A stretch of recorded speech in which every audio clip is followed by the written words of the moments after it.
This is Dead Serious, a show about short horror stories worthy of discussion. I'm Dead Palette, and I haven't done this in a good long while. So you should never start what you can't finish. And I've seen some people think that I am done with the Fleming Storage Units. Anything but. Things got put on the back burner, but I am very interested in getting this off the ground again. It's going to take time, but I have decided to individually go through and read every single one of these stories here on Dead Serious and critique them bit by bit, as well as doing that on the Fear Fiction podcast, which I am now a part of. I want to continue to develop this. I want to continue to work with authors. It's going to take time, and I understand that, but I'm going to read the winner of the Fleming Storage Units. Obviously, I've only read a fourth of the stories, but I'm going to go through and read all of them, starting with my personal favorite of the ones that I did read. I will be reading the rest of these, and we're trying to get done a good 15 this month in October, continuing to do it long after as well. But the winner, in my book, is Fleming Storage Unit 45, Medical Malice. Now, this story isn't perfect, but it's the one that spoke to me the most, and I'm the judge, so fuck you. I'm going to read the story, critique it as need be. It's written by Tata Santek. That's the name that we're going with because I can't pronounce Brazilian words, but our author is Brazilian. So let's get into this. We have a writer's note here. Due to many comments about my mistakes in vocabulary and language, I just wanted to let you all know that this is my first story I've ever written in English. I'm Brazilian and totally out of my comfort zone. I tried to follow some tips and make my narrator Brazilian too, so I have an excuse to be weird. I have an excuse for the weird phrases. I've tried my best to write as well as I can, but of course, English is not my first language, and some things can't be translated properly from my mind to English. That is all. Thank you. So that's how this starts off. Bearing that in mind, I think that is a good decision. You should write what you know. That's one reason why I really like watching documentaries and learning about new subjects, because it gives you a little bit of an insight into a possible new subject that you didn't know before, besides just, making it you more interesting in conversation and stuff. You have more talking points in terms of writing stories as well. So here's how this story starts. To Dr. Joseph Anderson at gmail.com. Subject: I need help, doc. From Gabriel Pereira at gmail.com. 2:34 p.m. October 23rd, 2007. So, Doc, I'm sending you this email because I have been having this nightmare in the past few days, which started after I opened that fucking storage unit. I'm not able to sleep at night, because when I do, the nightmares start and go on forever. I can't function normally anymore. During the day, I fall asleep at work and fear for my job. I can't afford to get fired. If I do, I'll have to go back to Brazil and start my life all over again. Since October 11th, I have been walking around feeling much more like a zombie than a human being. It's been 10 days already of living this hell. I can't take this anymore. Can you prescribe me a pill or something to improve my sleep or make the nightmares go away? So depending on the situation, we don't necessarily know the familiarity between our narrator and this doctor, but you probably wouldn't go around saying fucking. But there is a story to be told here where we are getting an introduction to how this has affected this person, and that I think is kind of the best information you can give at the beginning. You have this problem with ashcan horror where something traumatic has happened and you want to get that out, as soon as possible to hook the reader and let them know what's happening. And also, realistically, you wouldn't want to bury the lead if you're talking to somebody. But along with that, how do you not front load the story too much? This is saying this person is saying they have something they need to get off their chest. to a doctor, presumably a psychologist of some kind. Psychiatrist? I think psychiatrists are the ones that can prescribe stuff. All right. Okay. I'll try to explain what happened so I don't just seem desperate for drugs. A dead body was found inside one of the units at the Fleming Storage Unit Center, and the police locked the place down. By October 11th, I was asked by a friend from college to move the stuff inside his unit, or they would be sent to auction, and he would pretty much lose all his shit. He asked me because he was away traveling, and I was the male friend who lived closest to the unit center. Okay, so the term male friend, obviously in English you would use the term guy friend, but if you're Brazilian and not a native speaker, you wouldn't know that. But we do, so that's the thing. We're giving them that leeway because they are Brazilian. The narrator is Brazilian, as is the author. But again, saying shit, you would say stuff instead of shit, and that's something that you got to be careful about. People would have that professional relationship, this is your doctor, unless there was some prior relationship between these two, maybe established. Even then, that would kind of be iffy. I opened the metal door to Unit 45 on October 12th, and I knew right away I would have a lot of work to do there. By what my friend had told me, his family had that unit since the 90s, and all of the useless but sentimental family stuff was stored in there. I could see some old picture frames, furniture, some luggage, Christmas decorations, a black vase that caught my attention for being broken, and must have been an important vase for someone to store it. Broken, right?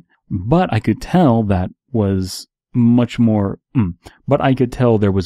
hidden stuff because the unit was kind of crowded with random objects. But I would only be able to tell things apart when I started to pull the whole thing down and actually start to move it.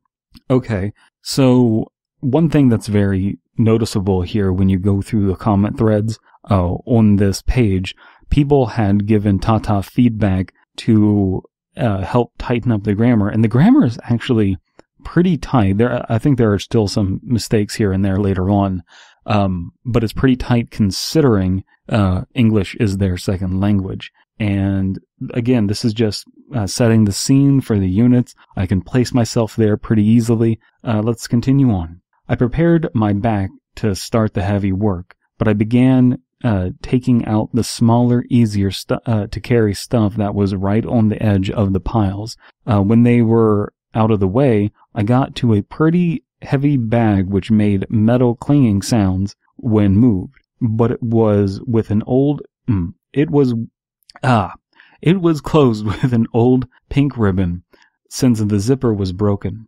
I assumed it had been read some years ago, but the smell of old dust that came out of the corner of that place, each breath, by the smell of the old dust that came out of every corner of that place, each breath was like a cry for help from my lungs.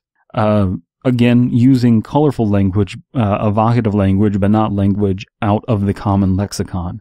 Not out of, you would say like, my breath was, each breath was like, that's something you would hear someone say that's flowery, but reasonable to hear in everyday conversation, and that's important.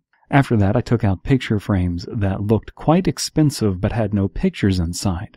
I even took a dumb selfie inside one of them to send to my friend and show him I was actually doing the favor he asked me. So I think what they're saying is they held up the frame to their face and then took a picture. Terrible jokes aside, the work was very tiring and the objects seemed to never end. Each time I took out a big heavy bag, 2 or 3 more appeared behind it. Okay, so this is all very relatable. You got this stuff to do. You're doing this for a friend, and the result is it always ends up being more work than you initially thought, right? And so it just seems to never end. Very relatable. So far, everything seemed normal for a family storage unit until I got to the corner in the right behind the back. There was a smaller box. It seemed all moldy and wet, but I believed a leak in the storage, I believe from a leak in the storage unit. When I picked it up, I tried my best to support it from the bottom, but it fell apart, almost disintegrating in my hands. So very vivid imagery there, until I got to a corner in the right side of the back. Okay, that made sense. I just read it wrong. But going forward to the whole thing disintegrating in their hands, that is a very vivid image. I'm really liking that. I don't have too much commentary to say on that, but I hope people can see why this kind of narrative is appealing to me and why I would judge this to be the best one that I read personally, and to my taste. What fell from it was a metal box, closed with a rusty padlock that seemed useless because the actual clasp was hanging from just one of the two screws that kept it closed. I think that what happened when it hit the floor, the light rusty screw gave in and the box opened by itself. Okay, so again, we have, we're going in deeper. There was a box. I think what they are trying to say is that it is a not a cardboard box, but like a paper material box. And that should be clarified in some way. It seemed all moldy and wet. You would want to clarify that, even though moldy and wet kind of indicates that it was some sort of paper box, cardboard box, something along those lines. The fact that there's a metal box inside, you do want to differentiate between the two, but we have this shoebox kind of thing is what I'm picturing, and then a metal box inside that, and now we're going to see what's inside the box. I hope people get why this is titillating to me, why I'm interested. Well, the only thing that came out of it was a metal cylinder. Why would anyone store a simple cylinder inside such a secure box? Well, my brain answered its own stupid question by reasoning it could not have just been a simple cylinder. It must be something of value, or maybe something important that was kept inside it. Duh. I didn't have time to be wondering about hypothetical situations, so I set the cylinder aside and kept on with the work. So why so much talk about this cylinder? That's obviously going to be the major plot point. We're going to go back to this cylinder. And that is such I like those kinds of austere images, as the term I'll use, austere. Very simple, unpenetrable objects. Something like you would see in a, contemporary art museum, where it's just really hard to unpack what it is necessarily. I like the idea of just like a giant black cube, or a room painted entirely red, really simple images like that. And that's what we have here, is just a cylinder. That in upon itself is just kind of a perplexing thing. Hours later, I had only moved like half of the stuff out of the storage unit, and most of the things were packed inside the moving truck. I had just left out the metal box and the cylinder because of my stupid curiosity. I sent my friend a picture of them to ask if he knew what they were. He answered that he didn't know, and that it was probably his grandfather's. He told me I could try opening it up and see if there was something inside, and if I succeeded, to send him pictures. So I sat in the moving truck and tried to open it. So something that would be of value here is to describe how the thing actually would seem to be openable. Because if you're sending a picture of it to somebody and they're like, "Have you tried opening it?" that means that there is something obviously indicating that it is openable. And that isn't indicated in the story until that moment, and it probably should be indicated earlier. One thing that I was wondering as I was reading this the first time was, okay, there's this cool image and everything, but is this going to pay off? And I think a lot of the times stories get into this mindset of, I have cool images, and they don't think of ways to justify them. You see this a lot on the Creepypasta Wiki, specifically. Stories coming up with cool ideas to get you intrigued, and then hoping that the reader forgets that they have to justify those cool ideas. And so I was glad to see where the story went. Spoilers, I was glad to see where the story went. The first try The first tries failed. It should probably be the first few tries. I tried to unscrew the top and the bottom, since they had a rounded edge that looked like a cap, but nothing worked. I'm a very competitive person, so I knew I wouldn't be able to rest until I figured out that puzzle. After a few more tries, I pushed the button and the top down at the same time, and it finally opened up. There you go, Brandon. Inside, I found a paper yellowed by time. It was a map for Beaver Creek Park. Okay, so Fleming effect, we're getting specific details about the area that's pulling us in further.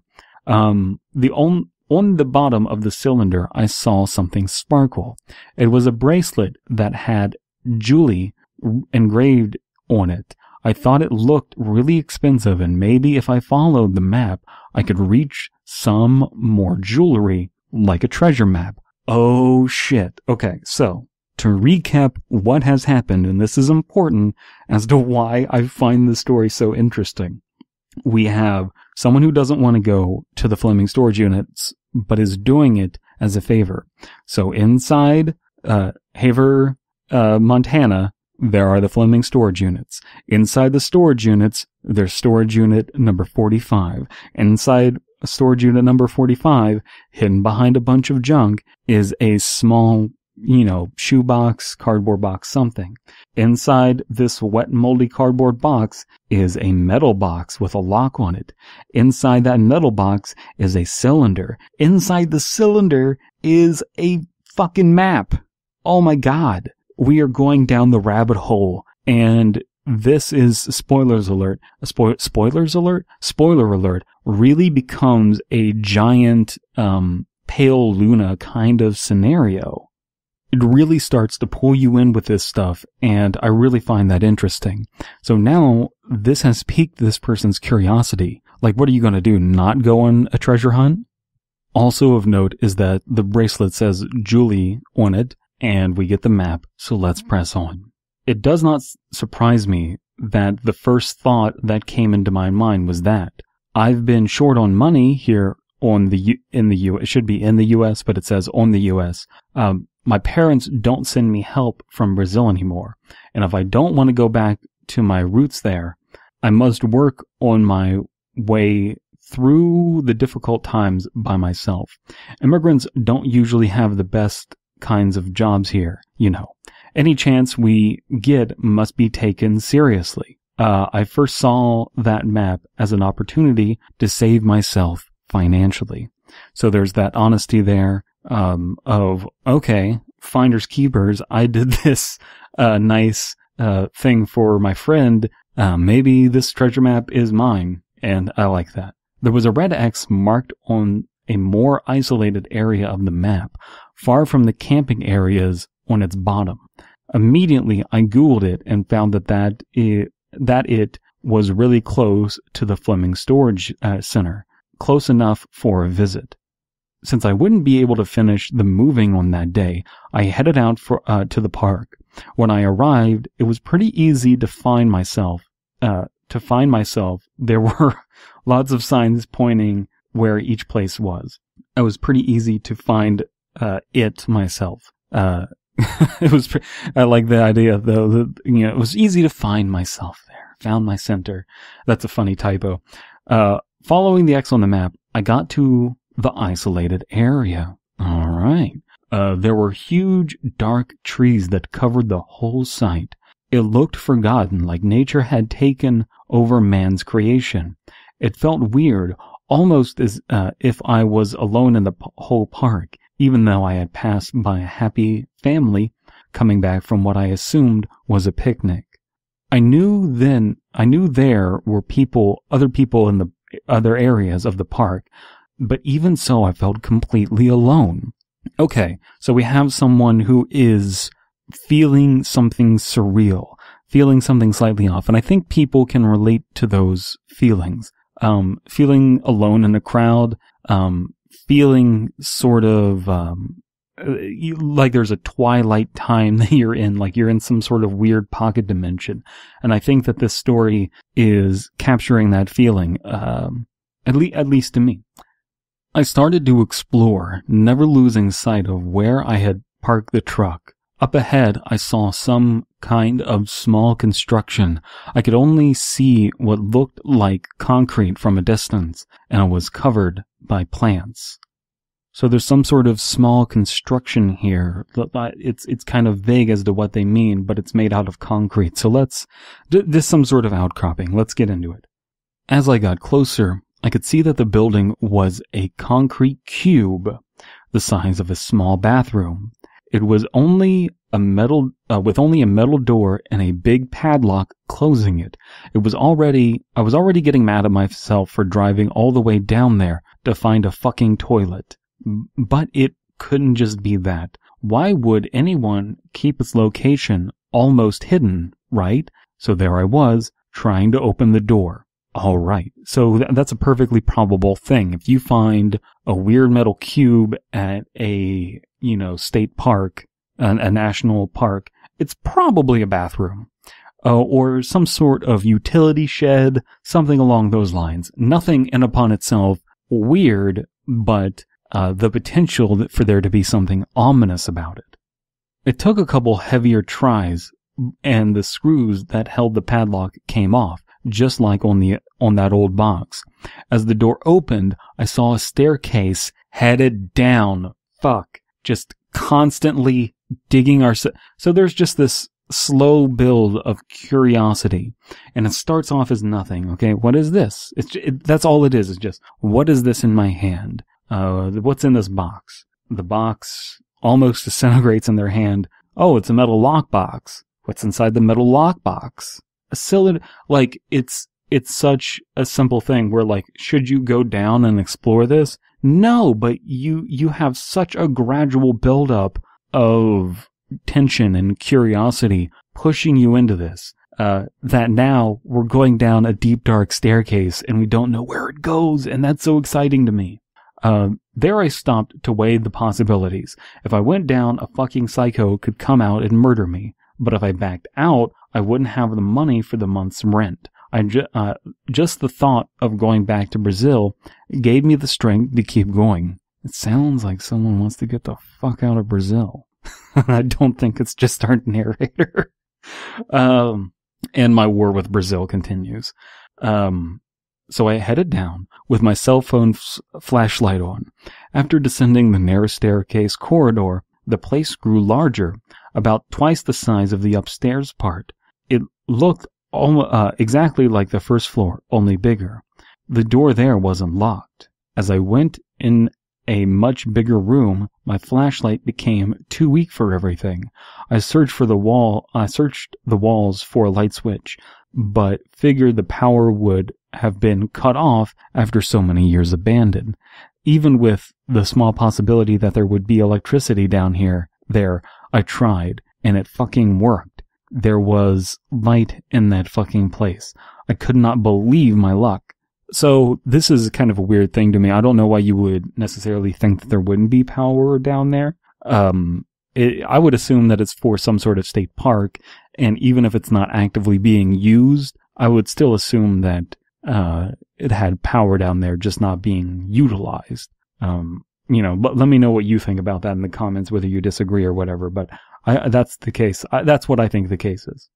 Looking around, there were lots of closed doors, a corridor ahead, and what looked like a waiting room in the middle of everything.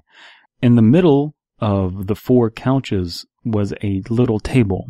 On top of this table were a few cylinders like the first one I found. They were arranged inside individual boxes with a card on top. The card read, "For friends in need." What a very Barbie.avi, also kind of normal porn for normal people kind of statement. For friends in need. That's a perfectly ominous thing that, doesn't even need to be explained, but that there's something that feels off about that. For friends in need.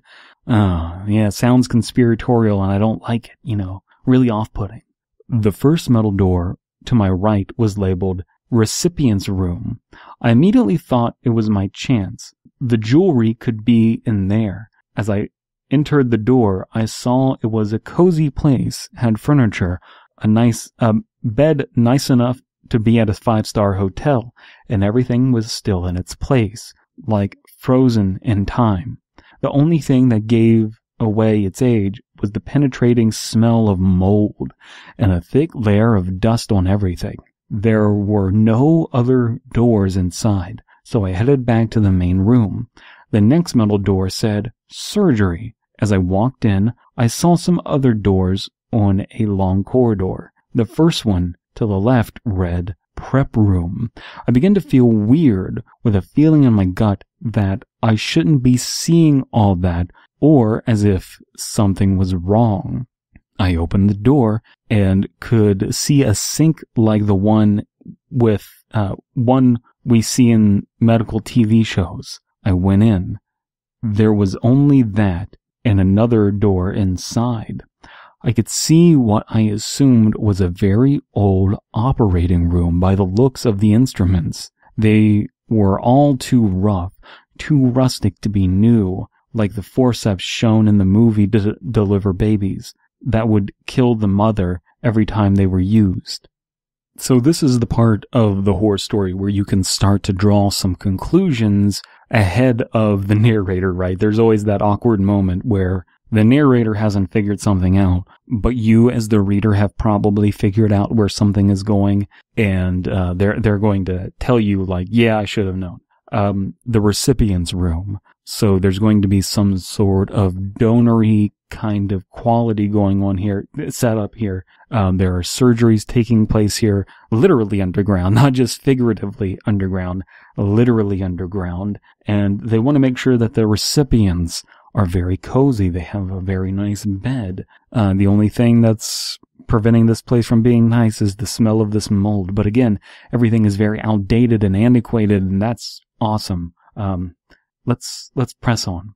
Also important, we're using terminology and imagery and analogies and similes that are very practical. It's like they, have on old medical TV shows and stuff like that. This person isn't a medical expert, but that's where their mind goes, and that's important. Continuing on, I could see what I assumed was a very old operating room by the looks of the instruments. They were all too rough and rusty. Okay. I felt like I was in a time capsule. Everything was so rusty, and it felt almost like a medical team had left the operation in the middle and never came back. The table in the corner was metal, like an autopsy one. There were no monitors or things like that, just surgical instruments and a big lamp that could be moved to focus on the patient's body. Everything was covered in a black layer. There were black stains all over the floor and the table, splattered around its edges. Some used gloves and masks were thrown on the floor. Everything was covered in black.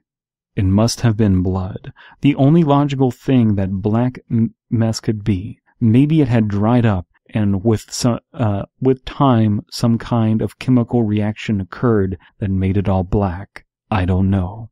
Dried blood. I felt sick realizing that. All right, there's the guttural money shot. That might not be the intellectual money shot, but there's the guttural money shot. Very distorted blood, very abandoned by Disney with the yellow blood there. We have the black blood here. This is, more within reason because it is, you could see blood drying black under certain conditions. You get the dust, you get the mold, into that mess. We could see black blood stains there. Bearing that in mind, our narrator is making some deductions that are alarming. There was some sort of surgery going on here, and they very abruptly abandon it. And that really tells a story. I feel like reading this story feels like playing a video game. Feels like playing a horror game where you're coming to these conclusions. And, you play like old Resident Evil 1 or something. You go to one room and you get a key, and then you go to another room and you slowly start opening up this mansion, doing these little puzzles. And with our narrator here, we're kind of going along with those puzzles and we're getting invested. And here we have made a terrifying discovery, and I'm really interested to see how this wraps up. Oh, well, I'm not. I know what happens, but I hope you are interested to see where this wraps up. I didn't stay in there much longer. That place was giving me the creeps already, and I'm not an easily scared person. So I headed back to the main room. On the opposite side of the recipient's room was a donor's room. I looked inside, and it sent shivers down my spine. There was only a small bed, like a hospital one.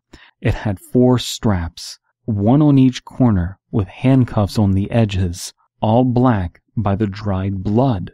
The room was locked from the outside. Again, we're telling a story here. We don't know exactly what happened, when it occurred, or what not, but we do know someone was kept against their will, and something was taken from them. The last door inside the main room read reception, and the room had a half wall that you could look inside from the outside. As I walked in, I saw that it was divided in 2 rows of shelves,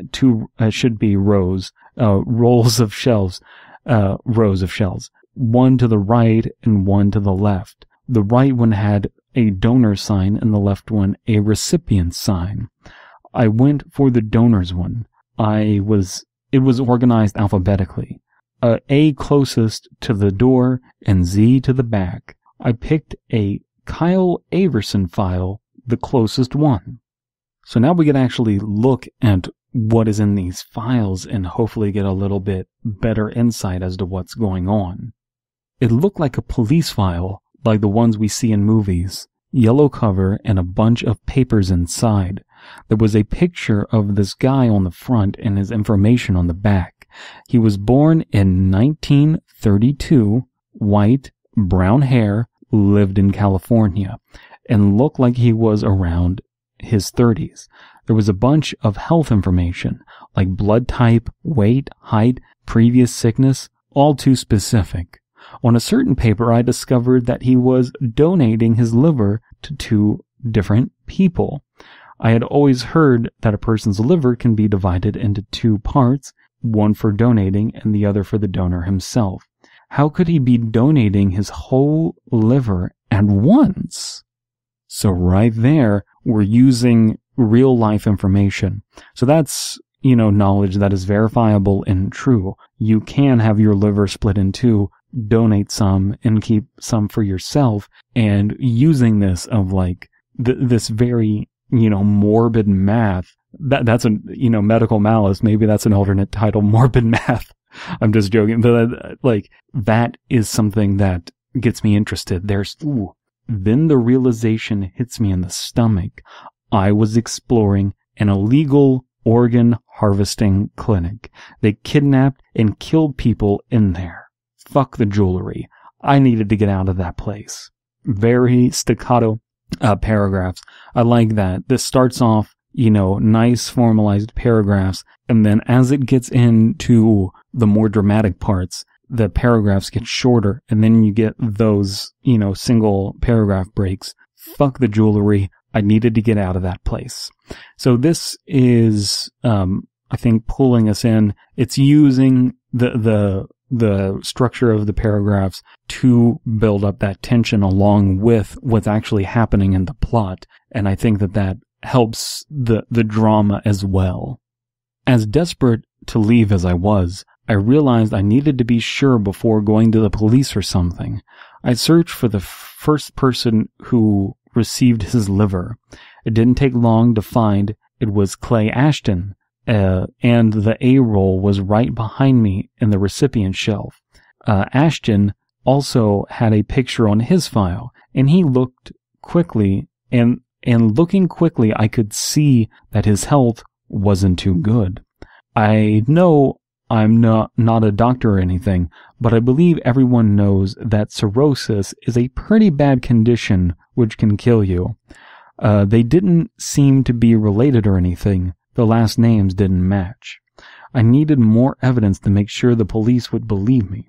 So I looked around a little more and found the other patient that would receive Averson's liver, Jack Robbins.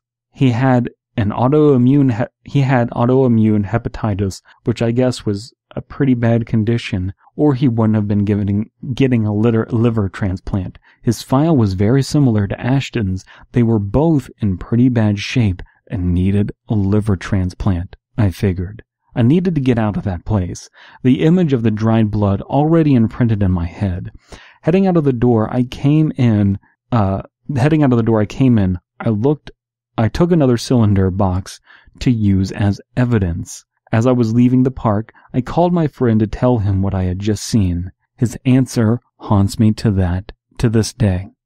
So we often talk about Jera symptoms and Jera syndrome and continuing to investigate when you're obviously going to get killed or there's no reason to, like, oh man, this is so gross to watch, but you know what? I should keep watching just in case. This is not that. This is the reasonable, like, level of information that you would want, like, just looking at 2 files and then you get out of there. That's just like enough information to move the plot forward without our narrator being stupid. So what is it that haunts our narrator to this day about what their friend told him? He said his grandfather was a doctor, and that the only thing his family knew about him was that he worked on a private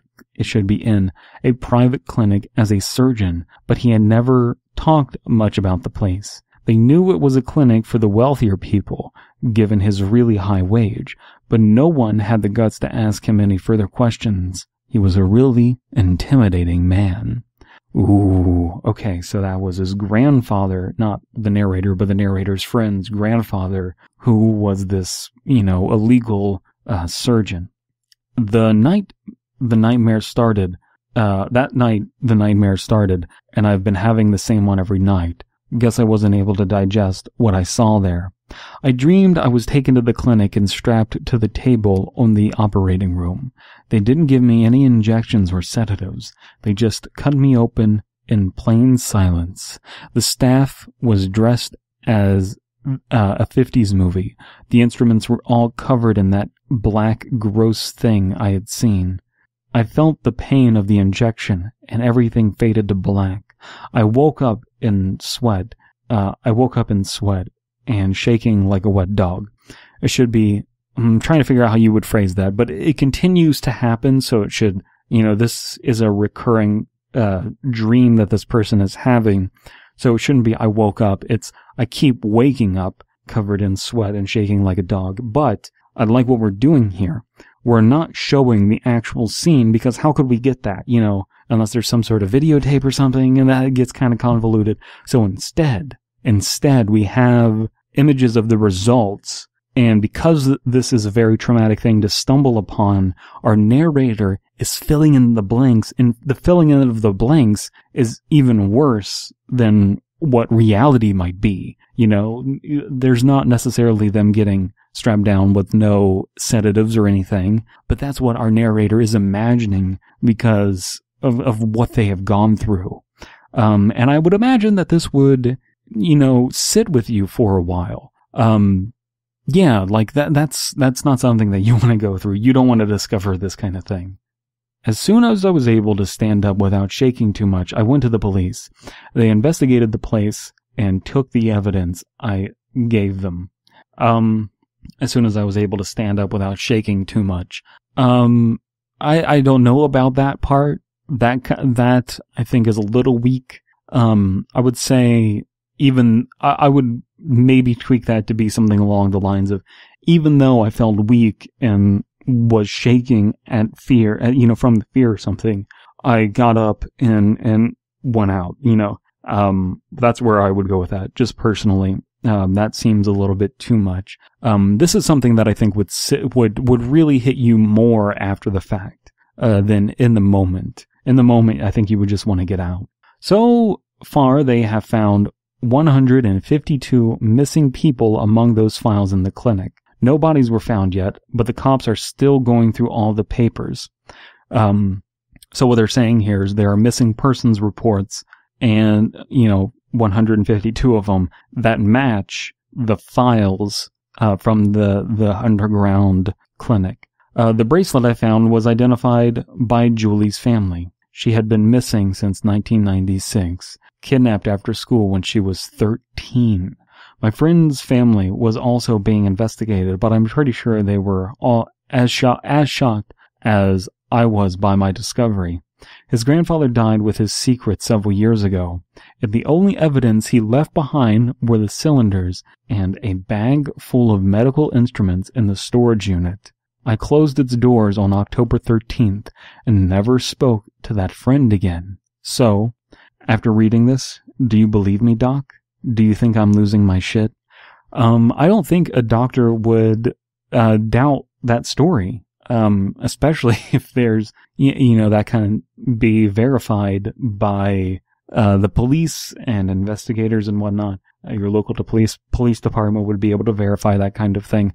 So we think that a doctor would believe that. I don't think that would be in doubt. But I really love this story. I'm just in love with it. It's got those Barbie.avi / normal porn for normal people kind of quality. Not the shotgun quality of normal porn for normal people, but the mystery, the conspiracy of it all. And then it has that pale Luna aspect of going on this wild goose chase that leads somewhere really dark and morbid. It's got the kind of Fleming details that I like about the place. It's got the kind of language that I want, a little bit flowery, but not in a way that is unrealistic, unfathomable for a person to speak that way. It really pulled me in. This is just an excellent addition to this canon. I'm really happy to have someone inspired by the analysis that I do and the kind of horror that I like to write something like this. It's really, really humbling. And I'm just glad that I got to read it. Now, if you enjoyed that, consider checking out the Fear Fiction podcast, where three assholes, talking basement goose slime beast, inebriated interstellar traveler Abysme, and myself read all stories horror and internet related, paragraph by paragraph, and bullshit while we do it. From adolescent revenge fantasies to subtle postmodern narratives about real life events and everything in between. We read them and we critique them. Link to that is down in the description. Thank you so much for your time, and now on to our sponsor at this non-moment in time, which is October. Hopefully I'm productive this month.